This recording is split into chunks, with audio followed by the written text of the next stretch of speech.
আবার স্বাগত ২১শে বিজনেসের সঙ্গে আছি মহিমা পল। দেশের বন্ধ থাকা পোশাক কারখানাগুলো সচল করার উদ্যোগ নিয়েছে সরকার। এরই মধ্যে ৯৮টি পোশাক কারখানার বিষয়ে ইতিবাচক সিদ্ধান্ত নিয়েছে তৈরি পোশাক উৎপাদক ও রপ্তানিকারকদের সংগঠন বিজিএমএ। ইতোমধ্যেই বাংলাদেশ ব্যাংকের সাথে প্রতিবেদন জমা দিয়েছে সংগঠনটি। কেন্দ্রীয় ব্যাংকের সহায়তা পেলেই প্রাণ ফিরে পাবে এসব কারখানা। সাদাত হাবিবি সেতু রিপোর্ট। খেলাপি ঋণের কারণে এলসি খুলতে না পারায় বড় ধাক্কা লেগেছে দেশের প্রধান রপ্তানি খাতে। গত ২ বছর বন্ধ হয়েছে কয়েকশো পোশাক কারখানা, কর্মহীন হয়ে পড়েছেন হাজারো শ্রমিক। তবে তৈরি পোশাক খাতের গতি ফেরাতে বন্ধ কারখানা সচল করতে চায় সরকার। সম্প্রতি এই খাতে ২০,০০০ কোটি টাকার একটি পুনঃ অর্থায়নের তহবিল ঘোষণা করেছে বাংলাদেশ ব্যাংক। এই প্রণোদনা প্যাকেজ বাস্তবায়নে কাজ চলছে। প্রকৃত সুবিধা পাওয়ার যোগ্য তাদেরকেই এই অর্থায়ন করা উচিত। কোন কারখানা আসলেই ঘুরে দাঁড়াতে পারবে তা নিখুঁতভাবে যাচাই করছে পোশাক প্রস্তুতকারকদের সংগঠন বিজিএমইএ। ২টি পেশাদার অডিট ফার্মের মাধ্যমে চলছে চুলচেরা বিশ্লেষণ। এখন পর্যন্ত পাওয়া ১১১টি আবেদনের মধ্যে ৯৮টি নিষ্পত্তি করে বাংলাদেশ ব্যাংকে প্রতিবেদন জমা দিয়েছে বিজিএমইএ। এসব কারখানা সবুজ সংকেত পেয়েছে। বিন এবং ফিল্মস, এই দুইটা চার্টার্ড অ্যাকাউন্টেন্ট এই ফার্মগুলো ওই ফ্যাক্টরিগুলোর মালিকানা, ফ্যাক্টরিগুলোর ইনফ্রাস্ট্রাকচার, ফ্যাক্টরিগুলোর বায়ারদের সাথে অবস্থান, শ্রমিক তারা কালেক্ট করতে পারবে কিনা, এই সমস্ত জিনিস তারা অডিট করছে। অডিট করার পর তখন তারা একটা রিকমেন্ডেশন দিচ্ছে। সেই রিকমেন্ডেশন আমরা গভর্নমেন্টের কাছে পাঠিয়েছি। অলরেডি ৯৮টা কারখানার প্রত্যয়নপত্র আমরা পাঠিয়ে দিয়েছি গভর্নমেন্টের কাছে। অর্থনীতি খুব সংকটের ভিতরে রয়েছে, ব্যাংকিং খাত গভীর সংকটের ভিতরে রয়েছে, রাজস্ব আহরণ বাড়ানো যাচ্ছে না, বিনিয়োগ বাড়ানো যাচ্ছে না। সেই মুহূর্তে কিন্তু আমরা ৬০,০০০ কোটি টাকা বিনিয়োগ করছি বা অর্থায়ন করছি বন্ধ কলকারখানা চালু করার জন্য। সংশ্লিষ্টরা আশা করছেন বন্ধ কারখানাগুলোর মধ্যে যদি ৮০-৯০টিও চালু করা সম্ভব হয় তবে তৈরি হবে বিপুল কর্মসংস্থান, সেই সাথে ঘুরে দাঁড়াবে রপ্তানি খাত, যা ডলার সংকট কাটিয়ে সামষ্টিক অর্থনীতিতে আনবে স্বস্তি। অর্থনীতিতে একটা লিকেজ আছে, এই লিকেজটা কিন্তু সব জায়গায় আছে। আপনার গ্যাসের ক্ষেত্রে আছে, আপনার বিদ্যুতের ক্ষেত্রে আছে, আপনার ফাইন্যান্সিংয়ের ক্ষেত্রে আছে। তা আমি মনে করি যে আপনার লিকেজটা যেন না হয়। ফ্যাক্টরিগুলো সাপোজ ২ বছর ৪ বছর বন্ধ ছিল, সেখানে বায়াররাও কাজ দিতে চাবে না। এই জায়গায় কিছু চ্যালেঞ্জ রয়েছে, তারপরেও আমার সাধুবাদ জানাই আমাদের সরকার এই ব্যাপারে তারা আন্তরিক। সব দিক বিবেচনায় যেসব কারখানা সচল করা সম্ভব হবে সেসব কারখানাকে বিশেষ এলসি সুবিধা প্রদান ও দ্রুত প্রণোদনার অর্থ ছাড়ের আহ্বান সংশ্লিষ্টদের। Sadat Habibi Setu, ২১ television, Dhaka. Real estate and housing association of Bangladesh রিহ্যাবের সভাপতির উপরে ১২ ধরনের কাজে নিষেধাজ্ঞা দিয়েছে বাণিজ্য মন্ত্রণালয়। এ সংক্রান্ত অভিযোগের শুনানির জন্য ৩০ জুলাই দিন নির্ধারণ করা হয়েছে। অভিযোগ নিষ্পত্তি না হওয়া পর্যন্ত বিরোধী ও বিষয়সমূহের কার্যক্রম বন্ধ রাখার জন্য রিহ্যাবের সভাপতিকে নির্দেশনা দেওয়া হয়। আরও জানাচ্ছেন সমর ইসলাম। ১৯৯১ সালে ডেভেলপারদের স্বার্থ রক্ষা ও পরিকল্পিত নগরায়ন নিয়ে কাজ করার লক্ষ্যে গঠিত হয় real estate and housing association of Bangladesh rehab. গত ২৬ জুন সংস্থার ১ নম্বর সহসভাপতি মোহাম্মদ আক্তার বিশ্বাস সহ ১০ জন পরিচালক বাণিজ্য মন্ত্রণালয়ে ১২টি কার্যক্রম বিষয়ে অভিযোগ দায়ের করেন। সেগুলো হচ্ছে বোর্ডের অনুমোদন ব্যতীত রিহ্যাব তহবিল হতে ২ কোটি টাকা ব্যয়, রিহ্যাব স্ট্যান্ডিং কমিটি ও রিহ্যাব কমিটি গঠন সংক্রান্ত অনিয়ম, এজিএমের স্থান ও তারিখ নির্ধারণ এবং উত্তরা রিহ্যাব সেন্টারের জমিতে রিহ্যাব ভবন উদ্বোধন, রিহ্যাব কার্যালয়ে কর্মকর্তা কর্মচারী নিয়োগ ও চাকরিচ্যুতিকরণ, রিহ্যাব অফিসের গোপনীয় তথ্য প্রকাশ, রিহ্যাব সামার ফেয়ার ২০২৬ আয়োজন, ক্রয় সংক্রান্ত স্ট্যান্ডিং কমিটি বিলুপ্তিকরণ, সরকারি পর্যায়ে বৈঠক ও প্রতিনিধিত্ব, সভাপতির পক্ষাবলম্বন করে পরিচালকের সাথে অসদাচরণ, মেম্বারশিপ ডেভেলপমেন্ট স্ট্যান্ডিং কমিটিতে পরিচালকবৃন্দকে অন্তর্ভুক্ত না করা, সিনিয়র সহসভাপতির অনুপস্থিতিতে সহসভাপতি এককে দায়িত্ব প্রদান না করা এবং পরিচালনা পর্ষদের সভা ও সিদ্ধান্ত গ্রহণ সংক্রান্ত বিষয়।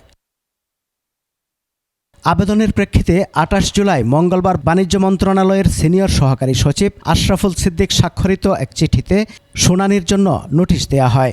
নোটিশে আগামী ৩০ জুলাই বেলা ১২টায় বাণিজ্য সংগঠন অনুবিভাগের মহাপরিচালকের সভাপতিত্বে প্রয়োজনীয় কাগজপত্রাদি সহ তার অফিস কক্ষে শুনানিতে অংশ নেওয়ার নির্দেশ দেওয়া হয়েছে। অভিযোগসমূহ নিষ্পত্তি না হওয়া পর্যন্ত ১২টি বিরোধীয় বিষয়সমূহের কার্যক্রম বন্ধ রাখার জন্য রিহ্যাবের সভাপতি মোহাম্মদ আলী আফজালকে নির্দেশ দেওয়া হয়েছে। সমর ইসলাম, ২১ টেলিভিশন। পূর্ণাঙ্গ বৈজ্ঞানিক ও আইনগত যাচাই ছাড়া দেশের বাজারে বিক্রি হওয়া কোনো টুথপেস্টকে অনিরাপদ বা নিম্নমানের ঘোষণা করা হবে না বলে জানিয়েছে বিএসটিআই। সংস্থাটি বলছে, বাজার ও উৎপাদনকারী প্রতিষ্ঠানের কারখানা থেকে নমুনা সংগ্রহ করে পুনরায় পরীক্ষা করা হচ্ছে। পরীক্ষার মান লঙ্ঘন বা অনুমোদনহীন উৎপাদন ব্যবহারের প্রমাণ মিললে সংশ্লিষ্ট প্রতিষ্ঠানের বিরুদ্ধে আইনগত ব্যবস্থা নেওয়া হবে। একই সঙ্গে গবেষণা প্রতিষ্ঠান ইএসডিওর প্রকাশিত তথ্য পর্যালোচনা করছে বিএসটিআই। গুজবে বিভ্রান্ত না হয়ে নির্ভরযোগ্য তথ্যের উপর আস্থা রাখার আহ্বান জানিয়েছে সংস্থাটি।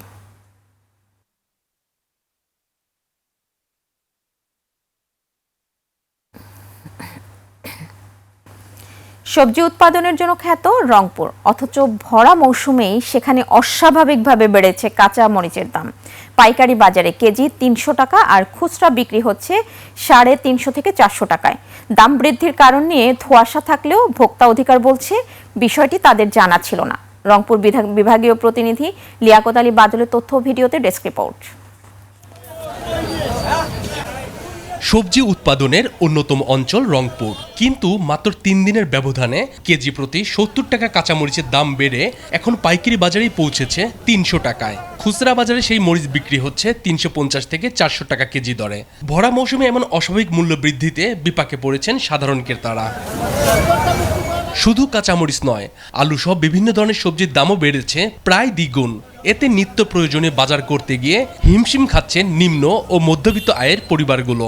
দাম বেশি আমরা নিতে পারছি না, টাকার জন্য আমরা রিটার্ন যাইতেছি। যারা আমাদের মতো মধ্যবিত্ত তাদের তো অনেক সমস্যা হয়ে যাচ্ছে। কাঁচা বাজারে তো অনেক কিছুর দাম বেশি। গরিব মানুষ কি করবে? বড় লোকের টাকা আছে, ওরা আসতে তো হাফ কেজি 1 কেজি নিচ্ছে, খাচ্ছে। এদিকে আড়তদার ও পাইকারি ব্যবসায়ীদের দাবি, চাহিদার তুলনায় সরবরাহ কম থাকায় দাম বেড়েছে। তবে রংপুর সিটি কর্পোরেশন বাজার ঘুরে বিভিন্ন আড়তে পর্যাপ্ত কাঁচামরিচ দেখা গেছে। এতে ক্রেতাদের প্রশ্ন, এটা কি সত্যি সরবরাহ সংকট নাকি সিন্ডিকেটের কারসাজি? বৃষ্টির কারণে মরিচের গাছ মারা গেছে, মরিচের গাছে মরিচ নেই, যার কারণে দাম বাড়ছে। ইন্ডিয়ান মরিচ না ঢুকলে দাম কমবে না। বাংলাদেশি মরিচ নাই, আমদানি নাই। আসলে আজকে আমদানি একেবারে নেই, 100 মনের মধ্যে 20 মন, এই কারণে দাম বেশি। অন্যদিকে বাজার তদারকির দায়িত্বে থাকা জাতীয় ভোক্তা অধিকার সংরক্ষণ অধিদপ্তর জানায়, কাঁচামরিচের এমন মূল্য বৃদ্ধির বিষয়টি তাদের জানা ছিল না। বিষয়টি জানার পর দ্রুত বাজার তদারকির আশ্বাস দেন তারা।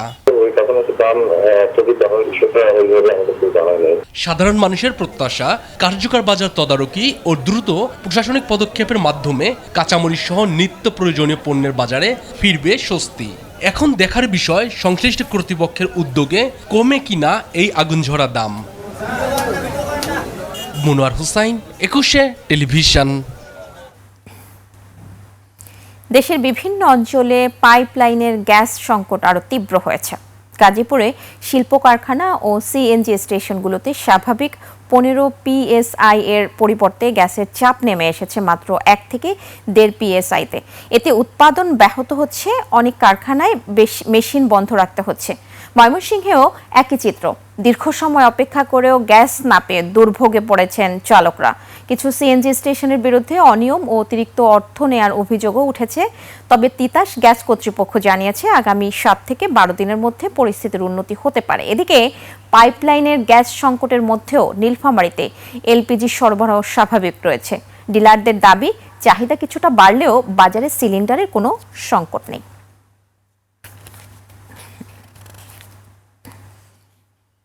এবার এশিয়ার প্রধান শেয়ার বাজারের খবর। সূচকের মিশ্র প্রবণতা দেখা যাচ্ছে এশিয়ার বেশিরভাগ পুঁজিবাজারে। জাপানি শেয়ার বাজার নিকি সূচক 1148 পয়েন্ট কমে দাঁড়িয়েছে 61,216 পয়েন্টে। বেড়েছে হংকংয়ের শেয়ার বাজার হ্যাংসেংয়ের সূচক 327 পয়েন্ট বেড়ে দাঁড়িয়েছে 25,638 পয়েন্টে। কমেছে সিঙ্গাপুর এসটিআই সূচক, এটি 20 পয়েন্ট কমে অবস্থান করছে 5,539 পয়েন্টে। চীনের শেয়ার বাজার সাংহাই কম্পোজিট ইন্ডেক্স অবস্থান করছে 3,831 পয়েন্টে, যা আগের দিনের চেয়ে 18 পয়েন্ট বেশি। বোম্বের সেন্সেক্স 30 ইন্ডেক্সকে দেখা যাচ্ছে ঊর্ধ্বমুখী প্রবণতায়। সেন্সেক্সের সূচক 862 পয়েন্ট বেড়ে অবস্থান করছে 77,628 পয়েন্টে। বেড়েছে থাইল্যান্ডের থাই স্টক এক্সচেঞ্জের সূচক, এটি 5 পয়েন্ট বেড়ে অবস্থান করছে 1,635 পয়েন্টে। দর্শক, নিচ্ছি ছোট্ট একটা বিরতি। বিরতির পর সিরামিক শিল্প খাত নিয়ে কথা বলবো Bangladesh ceramic manufacturers association and exporters association BCME এর সাধারণ সম্পাদক ইরফান উদ্দিনের সঙ্গে। ততক্ষণ সাথেই থাকুন।